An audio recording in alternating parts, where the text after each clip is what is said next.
What is up, everybody, and welcome to Studio Day Jefe, where the Cowboys win with Cooper, MF, and Rush. And I got to tell you, it's not just that they won with Cooper, MF, and Rush.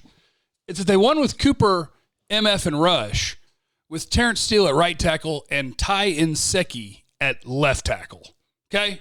That's a whole different thing than just winning with Cooper Rush. Now, takeaway number one. Some of you aren't going to like it, because some of you decided the day he was hired that he sucked. Some of you aren't going to like this. Shout out to Mike McCarthy. He's got the guys playing like this. He's got the quarterback who is out there on 3rd and 8 to open the second half when he only scored 3 points in the first half. He's got his quarterback out there on 3rd and 8 thinking about scoring touchdowns, thinking about being aggressive. This is Mike McCarthy's program and Mike McCarthy's culture.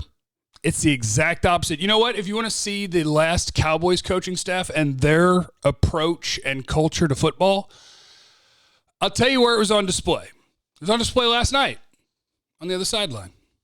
Mike Zimmer coaches like Jason Garrett coaches.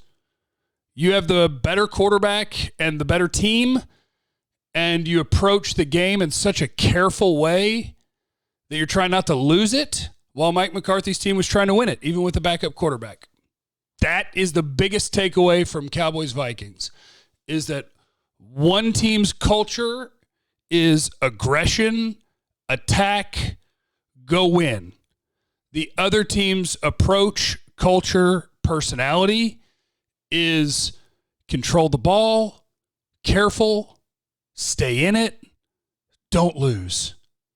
And the guy who attacked winning won. Shout out to Cooper Rush. He actually didn't play awful at any point in that game. I mean, you look back, even at the first half, they marched the ball down the field until they missed a field goal.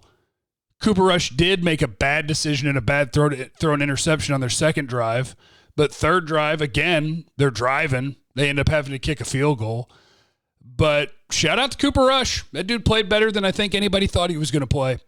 And you're able to get a dub and hopefully get Dak Prescott back next week. Now, a couple of the stars of the game, a couple of game balls, guys who need some credit here. I want to point you to the third downs in this game because it could have gotten away from the Cowboys in the first half. It could have. But here are some guys who made big plays on third downs to force the Vikings to punt so that it didn't get away from the Cowboys. So your very first drive for the Vikings, they go and score within 3 minutes, right? You had the big play on Jaron Kearse down the sideline, Trayvon Diggs, penalty on third down, blown coverage, Adam Thielen touchdown, whatever. Now you go down and miss a field goal. Game could get away from you. But 3rd and 7, it's Randy Gregory on a stunt coming inside. He makes Kirk Cousins pull the ball down, move forward, and then throw, which makes him miss his throw, punt. Cooper Rush throws the pick. Still got a chance to get away from you. It's 3rd and 5. Anthony Brown sticks KJ Osborne as the ball arrives to break it up and force another punt. 3rd down. Randy Gregory showed up. Anthony Brown showed up. Next time the Vikings have the ball, it's 7-3 Minnesota. It's 3rd and 5. Anthony Brown breaks up a slant to Adam Thielen. Now, Bradley and I did jump off sides on the punt to give him a first down, and they end up going to get a field goal. But once again, 3rd down, Anthony Brown. Next time, Vikings drive, 3rd and 5. Randy Gregory, strip sack. Kirk Cousins falls on it, but Randy Gregory killed the drive. So there in the first half, Randy Gregory, Anthony Brown. And again, I'm going to tie this back into the coaching staff. Anthony Brown is an unsung, I don't know if hero is too strong a word, but he's an unsung good contributor on this team. And he was not expected to be. Most people wanted him to lose his job. They wanted Kelvin Joseph to take his job. And maybe that'll happen one day. But for now, Anthony Brown plays well. This secondary is playing well and physical. Jordan Lewis had a huge tackle. Anthony Brown is out there sticking. Trayvon Diggs is hitting. Jaron Kearse, Donovan Wilson.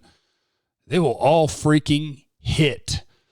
So those are a couple of the heroes of the game for me.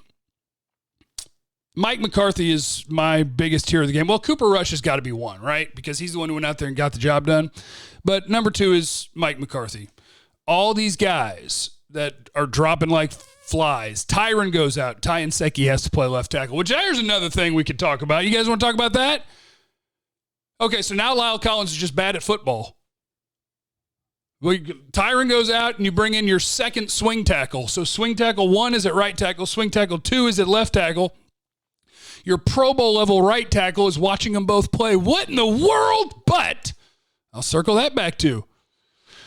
I won't go too hard at this coaching staff for anything because the decisions they've made, the culture that's been created, everything that has been cultivated, it works. So how will this play out? What is Lyle Collins' role going to be on this team? I don't know.